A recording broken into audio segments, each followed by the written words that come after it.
কি খবর বন্ধুগণ? আশা করি সবাই ঠিকঠাক আছো। তো কেমন হলো সবার পরীক্ষা? কেপিএসআই অনেকে আমাকে এসএমএস করেছিলে, পার্সোনালি লিখেও ছিলে যে অনেক কিছু কমন পেয়েছো, কিন্তু স্যার কিছু কিছু অনেকে লিখেছে যে কিছু কিছু স্যার এখনো ইউটিউবে হয়নি বলে হয়নি, বা পেড ব্যাচে হয়নি বলে হয়নি। বাট কোনো অসুবিধা নেই, যারা আমার ধারাবাহিকভাবে সকাল 11টার ক্লাস দেখে গেছিলে তাদের তো সবগুলো কমন পাওয়ার কথা। এমন অনেক অঙ্ক দিয়েছে যেগুলো ডেটা ধরে সেম দিয়ে দিয়েছে, আমি ক্লাসে যে ডেটা করিয়েছি সেই ডেটা ধরে সেম দিয়ে দিয়েছে, এরম অঙ্ক অনেকে দিয়েছে। তো ভেরি গুড, আশা করি অনেকের পরীক্ষা ভালো হয়েছে। যারা একটু টালমাটাল আছো কোনো চাপ নেই, পরের বারেরটা আরো ভালো হবে কারণ আমি আছি। তো আজকে এবং কালকে এই দুটো দিন ধরে আমরা কেপিএসআই পুরো কোশ্চেনটা সলিউশন করব। অঙ্কের যে কটা প্রশ্ন আছে প্রত্যেকটা কোশ্চেনের আমরা সলিউশন করব, এবং চলো আমরা শুরু করে দিচ্ছি তারই ক্লাস। ঠিক আছে, চলো। সেশনটা শুরু হওয়ার আগে সবাই একটু ছোট্ট করে লাইক করে দিও, শেয়ার করে দিও। এবং আজকে হচ্ছে এটা 2024-এ পরীক্ষাটা হয়েছে, কিন্তু সেশনটা হচ্ছে 2023-এর, তার সেট 1। ঠিক আছে বস, চল দেখ। ফার্স্ট অঙ্ক এটা কি বলেছে, এক ব্যক্তি 2000 টাকা দুটি অংশে ভাগ করেছে এবং 1 বছরের জন্য ব্যাংকে রেখেছে। ভালো কথা। প্রথম এবং দ্বিতীয় অংশে যথাক্রমে 10% এবং 20% হারে সুদ দিয়েছে, এবং মোটের ওপর সে 320 টাকা সুদ পেয়েছে। তাহলে প্রথম অংশে কত টাকা ছিল? জেনারেলি এই সকল যে অঙ্কগুলো আছে সেগুলো আমরা কিভাবে করব ভাই? সেগুলো আমরা করব হচ্ছে অ্যালিগেশন মেথড দিয়ে। এবার অ্যালিগেশন মেথডে আমাদের তিনটে জিনিস লাগে। যারা আমার সকাল 11টার ক্লাস করেছো, একদম বেসিকের যে একটা প্লেলিস্ট ছিল সুন্দর করে, সেই প্লেলিস্টটা যারা করেছো সেইখানে এরকম টাইপের অঙ্ক করে দেওয়া আছে। বা যারা আমার নর্মাল অ্যালিগেশনের ক্লাস পেইড ব্যাচে করেছো সেখানে এরকম টাইপের অঙ্ক করে দেওয়া আছে। দেখো আমাকে কি বলেছে, দেখো 2000 টাকা 1 বছরের জন্য জমা দিয়েছে এবং মোটের উপর সে 320 টাকা সুদ পেয়েছে। তাহলে ভাই 320 টাকা যদি সুদ পায় 2000 টাকার ওপর, আমাকে একটা কথা বলো তো ভাই, সুদের হার কত এসেছে? সুদের হার কি আমার হয়নি 16%? অর্থাৎ আমার সুদের হার কত? 16%। তোমরা বলবে হ্যাঁ স্যার, আমরা বলবো ভেরি গুড। তাহলে দেখো, আমার একটা ফার্স্ট পার্ট গেল, একটা সেকেন্ড পার্ট গেল, একটা পার্ট রেখেছে 10% সুদে, একটা পার্ট রেখেছে 20% সুদে, এবং নর্মালি অ্যাভারেজে এসছে 16% সুদ। তাহলে আমার কত আসছে গো? এখানে গেল 4, এখানে গেল 6, 2:3। অর্থাৎ প্রথম পার্টের টাকার সাথে দ্বিতীয় পার্টের টাকার অনুপাত 2:3। প্রথম পার্টের টাকার সাথে দ্বিতীয় পার্টের টাকার অনুপাত 2:3। তোমরা বলবে হ্যাঁ স্যার। বলেছে প্রথম অংশে কত টাকা ছিল। দেখো তো ভাই, আমার টোটাল টাকা তো 2000 টাকা। এই 2000 টাকা 2:3 অনুপাতে ভাগ হয়েছে। 2000 টাকা 2:3 অনুপাতে ভাগ হয়েছে। তাহলে ভাই আমার প্রথম ভাগে কত টাকা ছিল ভাই? 2000 ইন্টু 2/5, 4 5 20, 800 টাকা। কত টাকা ছিল ভাই? 800 টাকা। যদি আমাকে দ্বিতীয় খাতে জিজ্ঞেস করতো তখন অ্যান্সার কি হতো?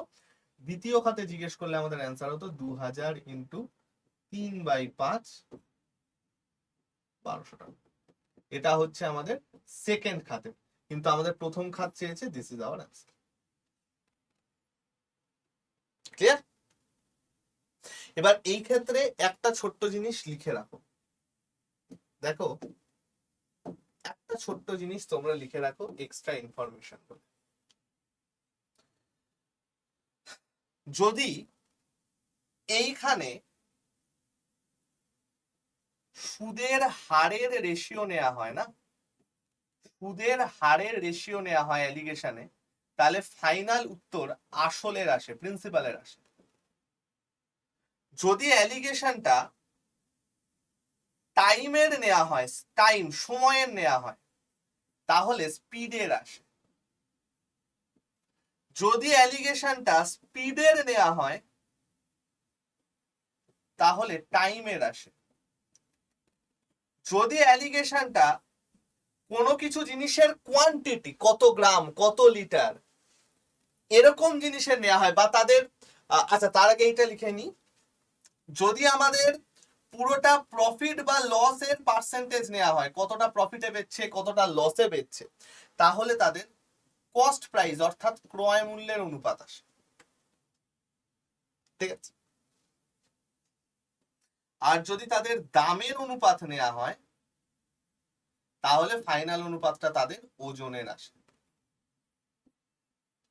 ঠিক আছে, এইটা একটু মাথায় রেখে দিও যে কোন অনুপাতে আমরা যদি অ্যালিগেশন বসাই, অর্থাৎ এইখানে যেন দেখো সবকটা সুদের হার বসিয়েছি, এই যে ফাইনাল অনুপাতটা এসছে এটা কিন্তু ভাই আসল প্রিন্সিপালের অনুপাত, যে এত ইস্টু এত অনুপাতে রাখা হচ্ছে।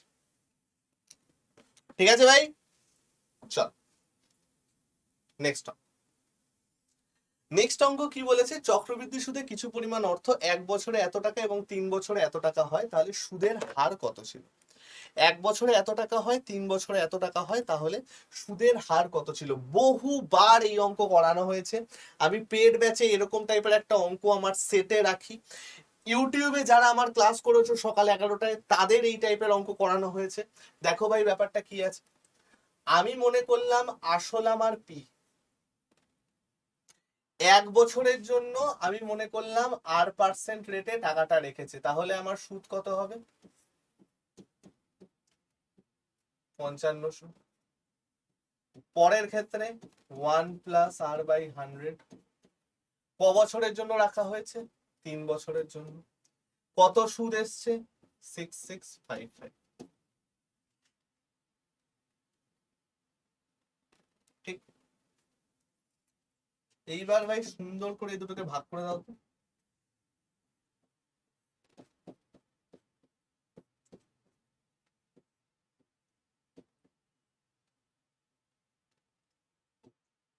ডিভাইডেড বাই,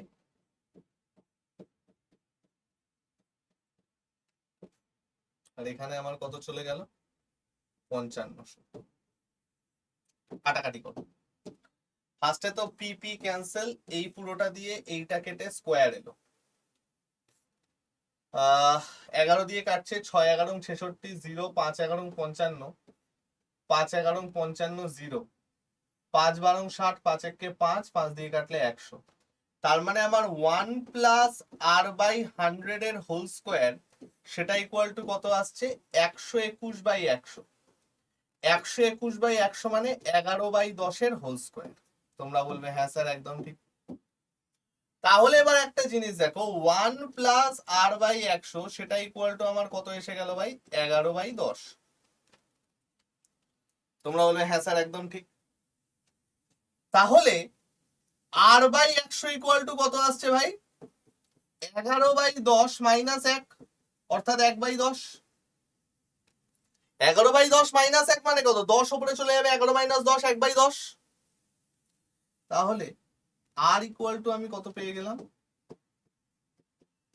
100/10 অর্থাৎ 10%। তাহলে রেটটা আমার কত চলে আসছে ভাই? 10%। ঠিক আছে, রেটটা আমার কত চলে গেল ভাই? 10%। ঠিক আছে, নেক্সট নেক্সট বলেছে অরুণের ইংরাজি এবং অঙ্কের প্রাপ্ত মার্কস হচ্ছে 170 টোটাল। তার মানে অরুণ ইংলিশ প্লাস ম্যাথ কত করেছে? 140, এবং ইংলিশ মাইনাস ম্যাথ কত করেছে? 10।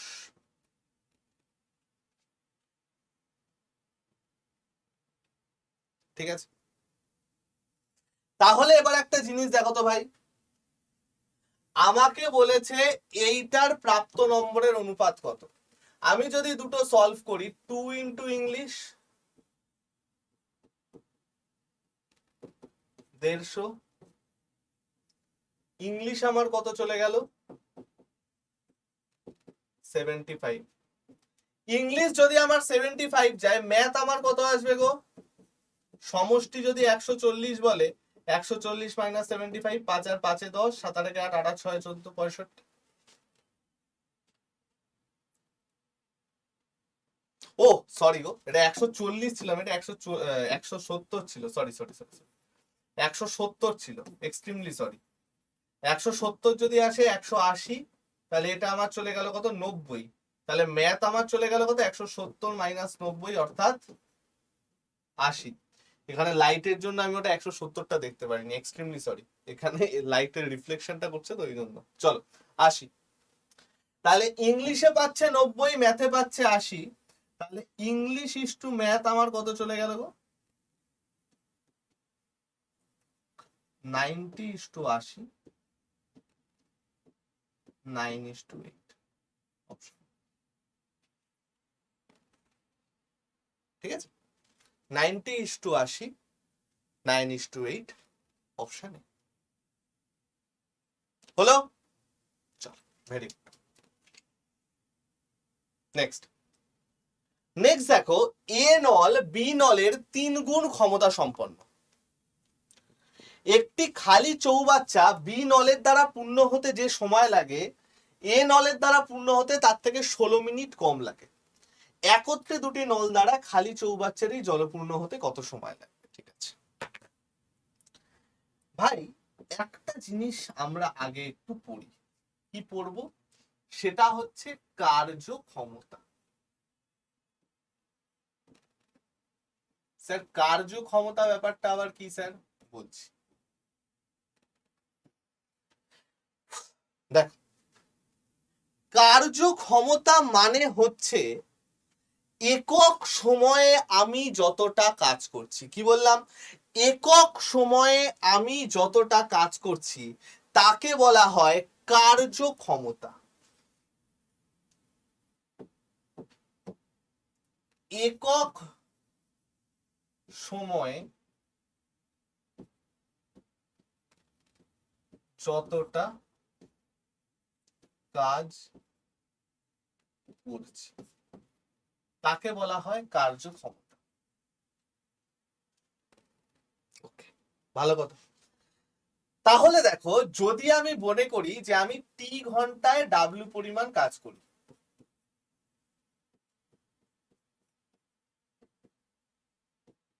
তাহলে 1 ঘন্টায় আমরা কতটা কাজ করছি? ডাব্লিউ বাই টি পরিমাণ না? এবং এই যে 1 ঘন্টায় কতটা কাজ, একক সময়ে কতটা কাজ, সেটাই আমার কার্যক্ষমতার গল্প। একক সময়ে আমি যে কাজটা করছি সেটাই আমার কার্যক্ষমতার গল্প। অর্থাৎ আমি এইখান থেকে কি বলতে পারছি ভাই, যে আমার যে এফিসিয়েন্সি, যে কার্যক্ষমতা, কার্যক্ষমতা মানে হচ্ছে এফিসিয়েন্সি। এফিসিয়েন্সি এটাই মানে হচ্ছে ভাই কার্যক্ষমতা। শর্টে লিখলাম ই। এই এফিসিয়েন্সি ইকুয়াল টু আমার ডাব্লিউ বাই টি আসছে।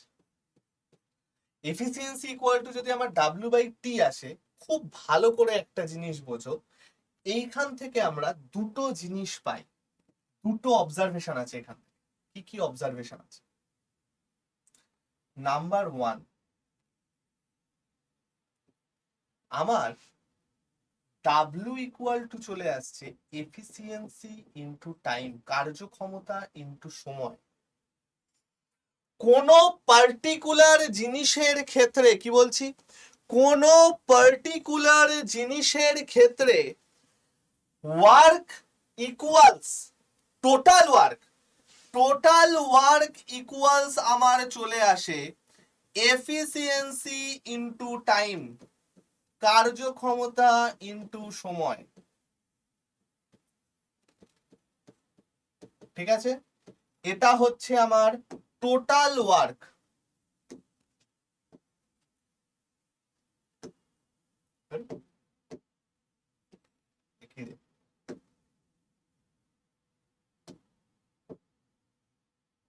কি রে ভাই, আর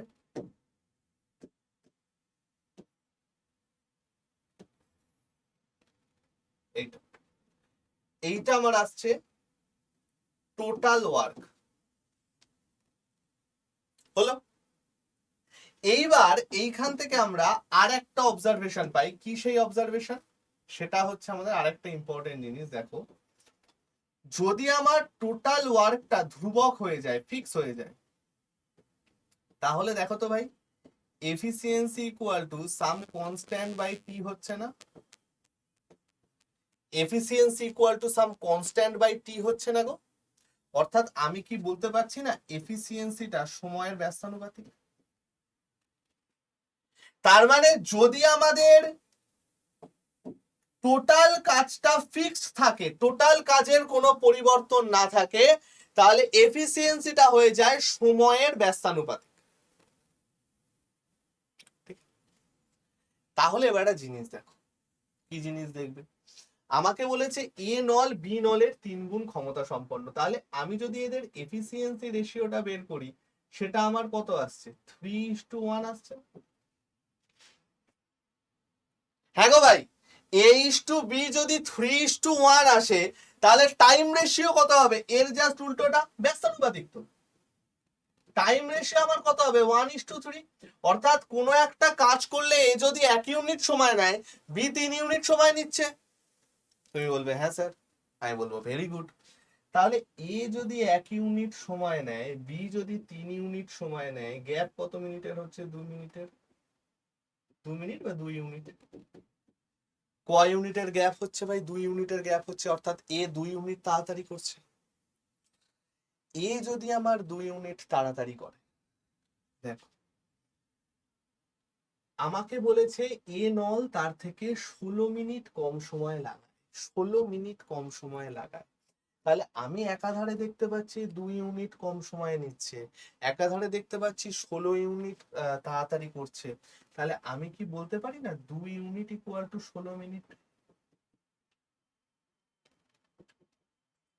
1 ইউনিট ইকুয়াল টু 8 মিনিট।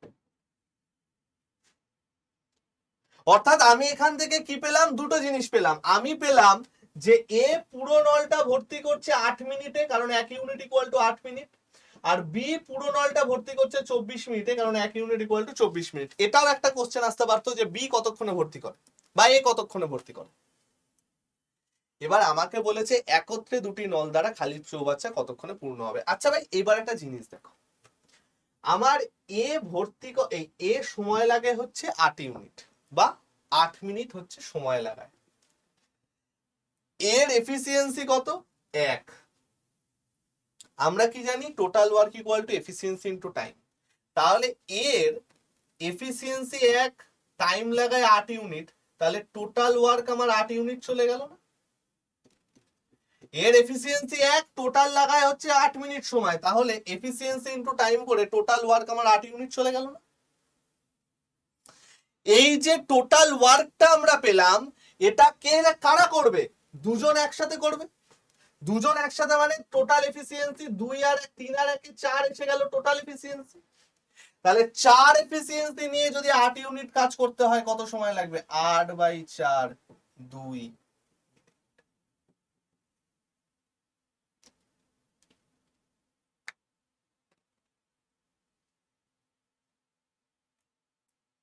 ও, এর এফিসিয়েন্সি তো 3, সরি সরি সরি সরি, এর এফিসিয়েন্সি 1 নয়, এর এফিসিয়েন্সি হচ্ছে 3, এটা তো টাইম রেশিও।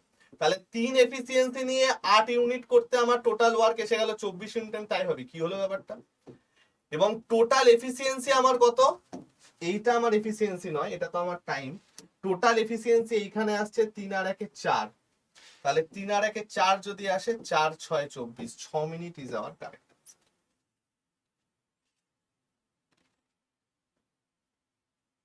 ঠিক আছে, 6 minute is our correct answer.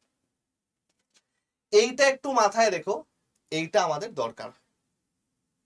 ঠিক আছে, চল নেক্সট অঙ্ক।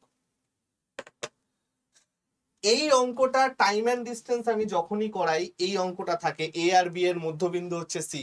যারা আমার পেড ব্যাচের স্টুডেন্ট তারা জানো যে এই টাইপের অঙ্ক আমার বোর্ড মানে বোর্ড অ্যান্ড স্ট্রিমে থাকে। লাস্টের থেকে 3 নম্বর অঙ্ক হচ্ছে এটা। এটা একটা থাকে, তারপরে একটা ক্রস করা থাকে, এবং একদম লাস্টে থাকে হচ্ছে সিঙ্কিং প্রবলেম। তাহলে দেখো একদম সেম টাইপের অঙ্ক দিয়ে দিয়েছে। কি বলেছে আমাকে দেখো, এ বি সি একটি নদীর একই তীরে অবস্থিত, 3টি ঘাট, বি ঘাটটি এ এবং সি এর ঠিক মাঝে অবস্থিত। তার মানে এ হচ্ছে এটা, সি হচ্ছে এটা, বি হচ্ছে এটা। নদীর স্রোত সি থেকে এর দিকে, নদীর স্রোত এই দিকে আছে, তার মানে কোন নৌকো যদি এ থেকে সি এর দিকে যায় সেটা কি হবে, স্রোতের অপোজিটে। অর্থাৎ এ থেকে সি মানে সেটা হচ্ছে আপস্ট্রিম বা স্রোতের প্রতিকূল, আর কেউ যদি সি থেকে এর দিকে আসে সেটা হচ্ছে ডাউনস্ট্রিম বা স্রোতের অনুকূল। তোমরা বলবে হ্যাঁ স্যার। এবার আমার কি বলেছে, নদীর স্রোত সি থেকে এর দিকে, একটি নৌকা এ থেকে বি পর্যন্ত গিয়ে আবার এতে ফিরে আসতে 6 ঘন্টা 20 মিনিট সময় লাগায়। ঠিক আছে, দেখো কি বলেছে, এ থেকে বি পর্যন্ত গিয়ে আবার এতে ফিরে এসেছে, এ থেকে বি পর্যন্ত গেছে, আবার এতে ফিরে এসেছে, টোটাল টাইম লাগিয়েছে 6 ঘন্টা 20 মিনিট। ঠিক, আমি বলবো, তুমি বলবে হ্যাঁ। ওকে, এবার কি বলেছে, নৌকাটি এ থেকে সি পর্যন্ত যেতে 8 ঘন্টা সময় লাগায়। এ থেকে সি পর্যন্ত যেতে, এই পুরোটা যেতে 8 ঘন্টা সময় লাগায়। আমি বলবো হ্যাঁ ঠিক বলেছ। তাহলে এবার একটা জিনিস দেখো তো ভাই, এ থেকে সিতে যদি যদি 8 ঘন্টা সময় লাগায় আর বি যদি এর মিড পয়েন্ট হয়, এ থেকে বিতে যেতে নৌকাটা তো নিশ্চয়ই 8/2 4 ঘন্টা সময় লাগাবে। এই পুরো ডিস্টেন্সটা যদি 8 ঘন্টায় যায়, বি মিডিল পয়েন্টে আছে, তাহলে এইটুকু সে 4 ঘন্টায় যাচ্ছে। তোমরা বলবে এরকম তো স্যার আমরা ভাবিনি। আমি বলবো তাহলে এবার ভাবা প্র্যাকটিস করো। নেক্সট কি আছে দেখো, নেক্সট হচ্ছে আমাকে বলে দিয়েছে এ থেকে বি এ গিয়ে আবার বি থেকে এতে ফিরে আসে 6 ঘন্টা 20 মিনিটে। তার মানে বি থেকে এতে আসতে কতটা নিচ্ছে গো, 6 ঘন্টা 20 মিনিট হচ্ছে টোটাল টাইম, তার মধ্যে এ থেকে বিতে যেতেই 4 ঘন্টা ব্যয় হয়ে যাচ্ছে, তাহলে বাকি থাকছে হচ্ছে 2 ঘন্টা 20 মিনিট। এই যে 2 ঘন্টা 20 মিনিট আমার এলো, এই 2 ঘন্টা 20 মিনিট ওর লাগছে বি থেকে এতে আসতে। 2 ঘন্টা 20 মিনিট মানে কত, 2 আওয়ার 20 মিনিট মানে 1/3 আওয়ার, 20/60, অর্থাৎ 7/3 ঘন্টা। তার মানে ও এ থেকে বিতে যাচ্ছে 4 ঘন্টায়, বি থেকে এতে আসছে 7/3 ঘন্টায়। রাইট? আচ্ছা ভাই, বি থেকে এ অর্ধেক ডিস্টেন্স যদি 7/3 ঘন্টায় কভার করে, তাহলে সি থেকে এ আমাকে বলেছে সি থেকে এতে ফিরতে কত সময় লাগবে, অর্থাৎ এই পুরো ডিস্টেন্সটা কতক্ষণে কভার করবে। অর্ধেক ডিস্টেন্স ভদ্রলোক কভার করছে কত, 7/3 ঘন্টায়, তাহলে দ্বিগুণ ডিস্টেন্স কতক্ষণে কভার করবে, দ্বিগুণ টাইমে, 7/3 × 2, 14/3 আওয়ার। 14/3 আওয়ার মানে কত, 3×4 = 12,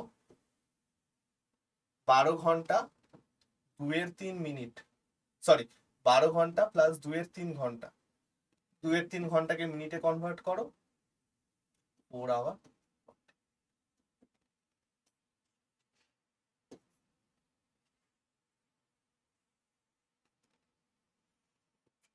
কি অসাধারণ ছিল না অঙ্কটা, দারুণ অঙ্কটা ছিল না।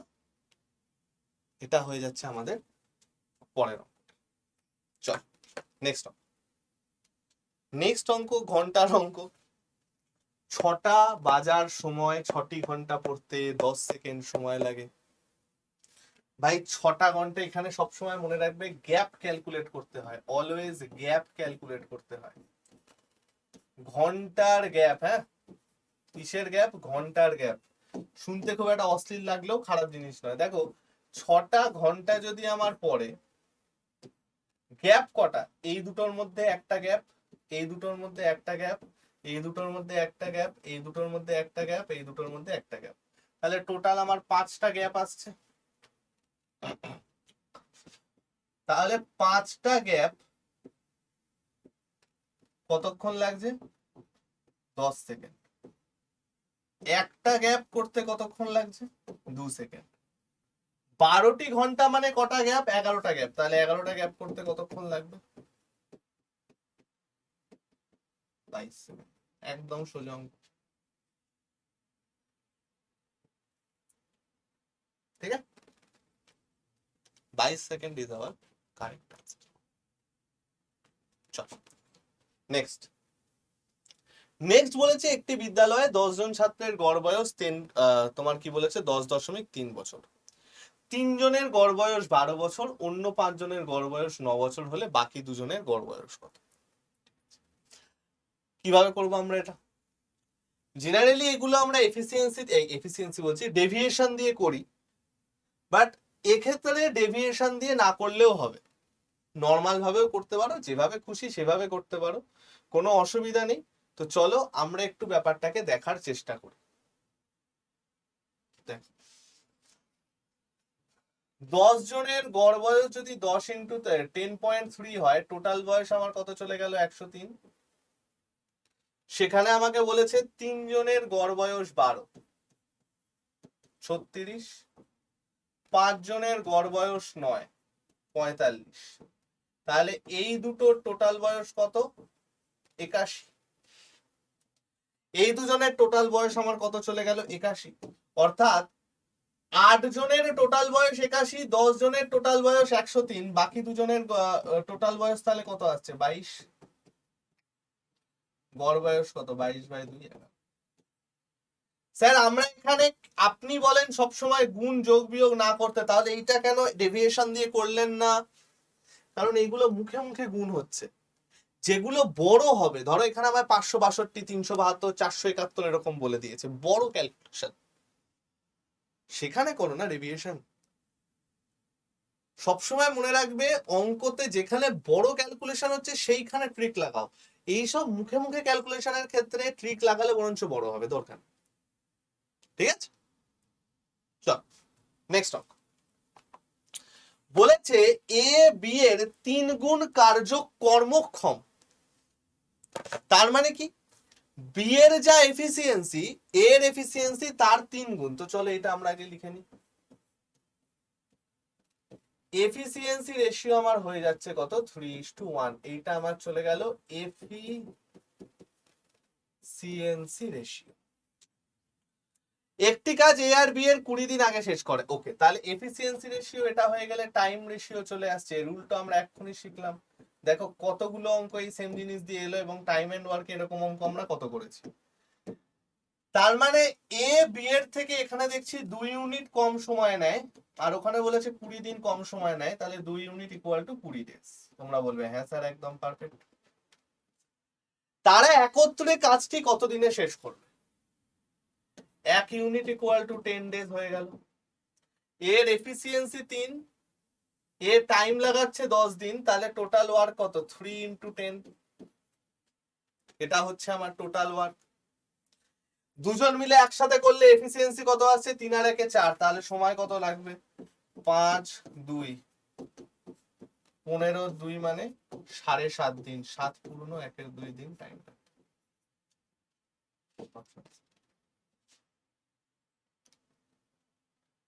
ঠিক আছে, 7 পূর্ণ 1 2 দিন টাইম। চলো ভেরি গুড, নেক্সট টপিক কি বলেছে দেখো। 1 জানুয়ারি এ এবং বি যথাক্রমে 40,000 টাকা এবং 60,000 টাকা বিনিয়োগ করে একটি ব্যবসা আরম্ভ করে। 1 মার্চ এ আরো 20,000 টাকা বিনিয়োগ করে, কিন্তু 1 জুন 1 জুন বি আরো 10,000 টাকা তুলে নেয়। 31শে ডিসেম্বর পর্যন্ত এত টাকা লাভ হলে বি কত টাকা পাবে? দেখো এইখানে মার্চ এপ্রিল জুন জুলাই দিয়ে এতটা ঘাবড়ে যেও না, খুব সোজা জিনিস। দেখো কিভাবে কনফিউশনের সৃষ্টি করে ওরা। একটা জিনিস দেখো, এ বলেছে কত? 40,000 টাকা দিয়ে একটা ব্যবসা শুরু করে, বেশ। বি কত দিয়ে শুরু করে? 60,000 টাকা। এবার 1 জানুয়ারি থেকে 1 মার্চ তো খেটেছে, আমাকে নরমালি কি বলে দিত? 4 মাস পরে দিয়েছে, 5 মাস পরে দিয়েছে, আমাকে গ্যাপটা বলে দিত। এখানে আমার গ্যাপটা দেয়া নেই, এখানে আমার ডেট দিয়ে দিয়েছে, তাহলে ডেট থেকে আমার গ্যাপটা বার করতে হবে ভাই। তাহলে 1 জানুয়ারি থেকে 1 মার্চ অবধি কত মাসের গ্যাপ হচ্ছে?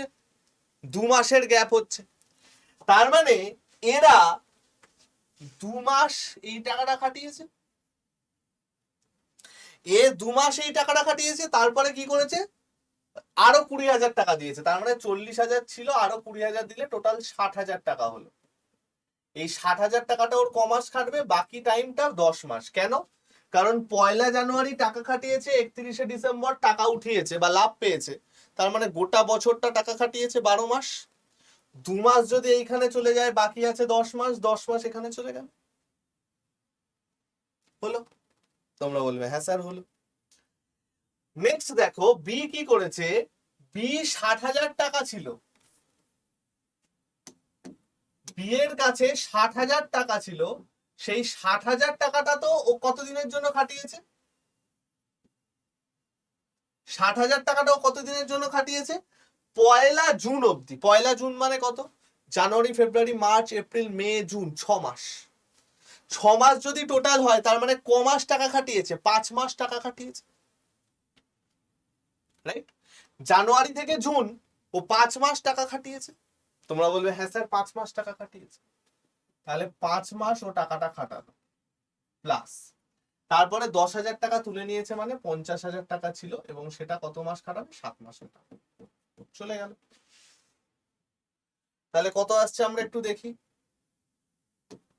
ফার্স্টে দেখো 10,000 যদি আমি সব জায়গার থেকে কমন নিই, কত আসছে এখানে? 4 × 2 8, 6 × 10 60 অনুপাত, এখানে মাঝখানে অনুপাত বসবে।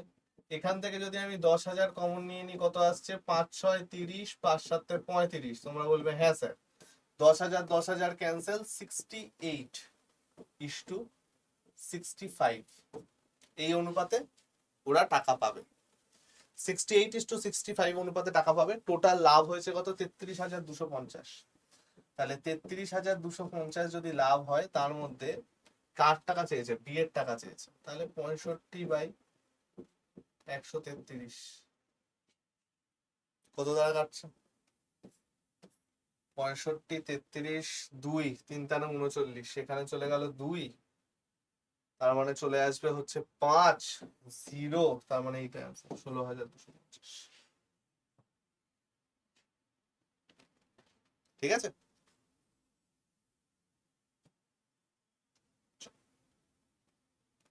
Very good. নেক্সট অঙ্ক কি বলেছে? একটি নির্বাচন ক্ষেত্রে 25% ভোটারের ভোটদানে বিরত ছিল। এই যে অঙ্কটা দিয়েছে না ভাই, এই অঙ্কটা সেম ডেটা দিয়ে আমি তোমাদের এটাও বলে দিয়েছিলাম, অ্যান্সার মনে রেখে দাও। প্রচুর জায়গায় অ্যান্সার দিয়েছে, অপশন বি অ্যান্সার হবে। প্রচুর জায়গায় এই অঙ্কটা দিয়েছে। এই অঙ্কটা যে করাইনি, না ইউটিউবে করাইনি এরম হয়েছে, না পেড ব্যাচে করাইনি এরম হয়েছে, বহু জায়গায় অঙ্কটা করিয়েছি। 9,261টা দিয়ে দেয়। সুবীর দাসের ডিরেক্ট অঙ্ক এটা, এবং 16,800 টাকায় 16,800 এর অ্যান্সার হয়। বহুবার করিয়েছি। তাহলে কি এইটা তোমরা একটু বাড়িতে চেষ্টা করবে, দেখবে এটা কত হয়। বহুবার তো করানো, এটা আর আমি এখানে করালাম না, ঠিক আছে? এটা আর আমি এখানে করালাম না, এটা তোমাদের বাড়িতে হোমওয়ার্ক দিলাম, বাড়িতে দেখবে, অ্যান্সারটা দিয়ে দিলাম। নেক্সট, একটি ট্রেন 45 কিলোমিটার পার ঘন্টা বেগে চলছে, বিপরীত দিক থেকে 5 কিলোমিটার পার ঘন্টা বেগে এগিয়ে আসে একটি ব্যক্তিকে 18 সেকেন্ডে অতিক্রম করে। ট্রেনটির দৈর্ঘ্য কত মিটার? ঠিক আছে, 45 কিলোমিটার ঘন্টা বেগে চলছে, বিপরীত দিক থেকে আসছে, মানে রিলেটিভ স্পিড কত হবে? 45 + 5। কতবার করিয়েছি এইসব অঙ্কগুলো? 50 kilometre per hour. Kilometre per hour থেকে মিটার পার সেকেন্ডে নিয়ে যেতে কি করতে হয়? 5 × 18 দিয়ে গুণ করতে হয়। তার মানে এইটা চলে গেল মিটার পার সেকেন্ডের স্পিড। এই স্পিড দিয়ে 18 সেকেন্ডে লোকটাকে ক্রস করেছে, মানে নিজের দৈর্ঘ্যকে ক্রস করেছে 18 সেকেন্ডে 250। তাহলে ট্রেনটার দৈর্ঘ্য কত? 250। ঠিক আছে, চল। এই চলে গেল আমাদের আজকের ক্লাস। তোমাদের যাদের অ্যাপটা নেই, অ্যাপটা ডাউনলোড করে নিও। এবং আমাদের নেতাজি ব্যাচ 987 টাকা দাম। যদি কেউ কম্প্যাক্ট চাও, Y349 ইউজ করে কিন্তু এটা নিতে পারো। আমাকে একটু জানিও নেওয়ার আগে, আমরা তাহলে আলোচনা করে নেব। এবং যারা আমার কমিউনিটিতে এখনো অ্যাড নেই, কমিউনিটিতে অ্যাড হয়ে যেও। কোনো কিছু নিতে হলে Y349 হয়ে যাচ্ছে তোমাদের কোড। তো আজকে আমি গেলাম, সবাই সাবধানে থেকো, সুস্থ থেকো, শরীর ফরীর ঠিক রেখো। তোমাদের সাথে আবার আমার দেখা হবে আগামীকাল এর সেট 2টা নিয়ে। ঠিক আছে বস, চলো।